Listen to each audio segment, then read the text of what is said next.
The rain hammered against the windows of my small apartment in Seattle, each drop a painful reminder of the storm raging inside me. My name is Barnaby, and until a few weeks ago I thought I had it all. A fulfilling job as a software developer, a cozy home, and a wife, Juniper, whom I adored more than words could express. We'd been together for 15 years, married for 10. I was 42 and life felt complete, or so I thought. Juniper worked as a marketing manager for a large tech company downtown. She was vibrant, ambitious, and had a smile that could light up a room. I loved her drive, her passion, and the way she always pushed me to be better. But lately, things had been different. She was working longer hours, often coming home late, exhausted and distant. When I asked about her day, she'd give vague answers, her eyes darting away. I chalked it up to a demanding new project, but a nagging feeling of unease began to creep into my mind. I tried to talk to her about it, but she brushed it off, saying I was being paranoid. One evening, Juniper said she had to attend a last-minute conference in San Francisco. "It's really important, Barnaby," she said, her voice a little too insistent. "I'll only be gone for 2 days." I kissed her goodbye, a knot forming in my stomach. Something felt off, but I couldn't quite put my finger on it. That night I couldn't sleep. I tossed and turned, my mind racing with unanswered questions. Around 3 a.m., I got up and went to the living room. I decided to watch a movie to distract myself, but the feeling of unease persisted. I found myself drawn to Juniper's laptop, which she had left on the coffee table. I knew I shouldn't, but I couldn't resist the urge to snoop. I told myself I just needed reassurance, that I was being ridiculous, but deep down I knew something was wrong. I opened the laptop and hesitantly clicked on her email. My heart pounded in my chest as I scrolled through her inbox. Most of the emails were work-related, but then I saw one that made my blood run cold. The subject line read, "Missing you." It was from someone named Oberon. My hands trembled as I clicked on the email. The words on the screen blurred as I read. It was a love letter, filled with intimate details and promises of a future together. "I can't wait until San Francisco," Oberon wrote. "Just 2 more days until I can hold you in my arms again." I felt like I'd been punched in the gut. The room started to spin, and I struggled to catch my breath. I read on, each word a dagger twisting in my heart. Oberon and Juniper had been having an affair for months. They'd been meeting in secret, sharing intimate moments, and planning a life without me. I scrolled through more emails, each one more devastating than the last. I learned that Oberon was a colleague of Juniper's, a charming and ambitious executive who had swept her off her feet. They'd bonded over late-night work sessions and shared ambitions, and their friendship had quickly turned into something more. I felt a wave of nausea wash over me. How could she do this to me? How could she betray our marriage, our love, our life together? I spent the rest of the night in a daze, replaying the emails over and over in my head. I couldn't believe that the woman I loved, the woman I had built my life with, was capable of such deceit. I felt like I didn't know her anymore. When Juniper returned from San Francisco, she seemed cheerful and relaxed. "How was the conference?" I asked, trying to keep my voice steady. "It was great," she said, smiling. "I learned so much, and I made some really valuable connections." I wanted to scream, to confront her with what I knew, but I couldn't bring myself to do it. I needed time to process, to figure out what to do next. I decided to play along, to act like everything was normal while I gathered my thoughts. Over the next few days, I became a master of disguise.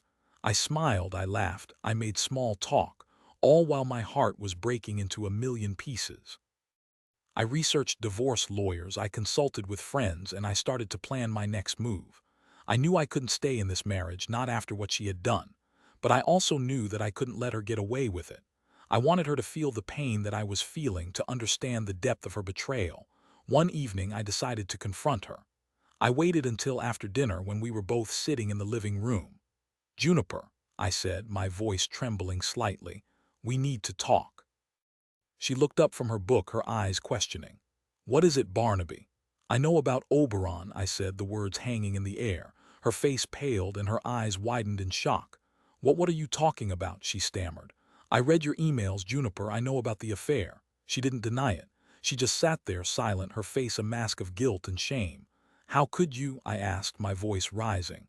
"How could you do this to me, to us?" Tears streamed down her face as she finally spoke. "I'm so sorry, Barnaby," she sobbed. "I never meant to hurt you, it just happened." "It just happened," I repeated, incredulous. "You planned trips, you exchanged love letters, you shared intimate moments. That doesn't just happen, Juniper, that's a conscious choice." She tried to explain, to justify her actions, but I couldn't hear it. The pain was too deep, the betrayal too profound. I told her I wanted a divorce and I wanted her to move out immediately. She begged me to reconsider, to give her another chance, but I was done. I couldn't trust her anymore, and I couldn't live with the knowledge of her infidelity. The divorce was messy and painful. Juniper fought me on everything, trying to minimize her responsibility and maximize her share of our assets. But I was determined to get what I deserved. I hired a tough lawyer and I refused to back down. In the end, I got the house, a fair share of our savings, and a sense of closure. Juniper moved out of Seattle and took a new job in another city. I haven't spoken to her since. It's been 2 years since the divorce and I'm still healing. The pain of Juniper's betrayal will likely never fully disappear, but I'm learning to live with it. I've started dating again and I'm slowly opening myself up to the possibility of love. I'm more cautious now, more aware of the potential for deception and heartbreak.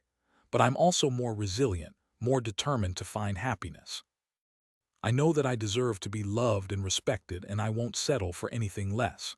The rain outside has stopped, and a sliver of sunlight peeks through the clouds. I take a deep breath and look out at the city skyline. Seattle is still my home, and I'm ready to embrace the future, whatever it may hold. I hope that Juniper finds happiness too someday. But I also hope that she never forgets the pain she caused, the trust she betrayed, and the love she destroyed. Maybe, just maybe, she will learn from her mistakes and become a better person. And maybe someday I will be able to forgive her. But for now, I need to focus on myself, on my own healing, and on building a new life free from the shadows of the past. Several months later, I received an unexpected email. It was from Oberon's wife, a woman named Verena. I had never met her, but I knew that she had been devastated by the affair. In her email, Verena explained that she had left Oberon and was struggling to rebuild her life. She had heard about my divorce from Juniper and wanted to reach out. We started exchanging emails, sharing our stories of betrayal and heartbreak. We found comfort in each other's words, a sense of understanding that we couldn't find anywhere else. Eventually, we decided to meet in person. Verena flew to Seattle, and we spent a weekend together. We talked for hours, sharing our pain, our hopes, and our dreams. We discovered that we had a lot in common, a shared sense of values and a similar outlook on life. We laughed, we cried, and we held each other close. By the end of the weekend, we knew that we had something special. We started dating, and our relationship quickly blossomed. Verena is kind, compassionate, and incredibly strong. She understands me in a way that Juniper never did. She has helped me to heal, to forgive, and to move on. I am grateful for her every day. We are planning to get married next year, and I couldn't be happier. I have found love again, a love that is deeper, more authentic, and more resilient than anything I have ever known. Juniper's betrayal was a devastating blow, but it also opened the door to a new chapter in my life, a chapter filled with love, happiness, and hope. I still think about Juniper sometimes, and I wonder if she regrets her actions. But I no longer harbor any anger or resentment. I have forgiven her, not for her sake, but for my own. I have learned that holding on to anger only hurts myself, and that forgiveness is the key to moving on. I am grateful for the lessons I have learned, the strength I have gained, and the love I have found. My life is not perfect, but it is good, and I am finally at peace.